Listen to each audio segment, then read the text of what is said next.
So now we will study about the fundamentals of Tkinter. So how and we were going to deploy the Tkinter into our system and go on. So let's start our journey for learning Tkinter. So what is the hello world of Tkinter? If you do not have Tkinter, the first thing that you need to do on Windows platform is pip install Tkinter. That is the basically hello world.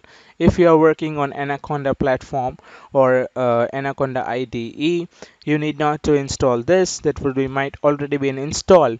Or if you just go to Python command line and just write pip install Tkinter, it will be working. So now when we have installed Tkinter into our machine, we need to import Tkinter as well into our project. So when we open our file, we need to file up import Tkinter as tk. Tk is just a short form so that we can use it in a further manner. So basic thing, that is a window.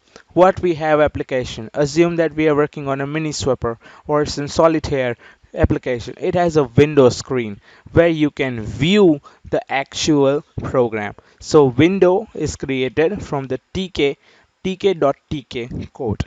So when you write import tkinter as tk and write window equals to tk.tk, when you execute this code, you will get this certain types of output in different OS.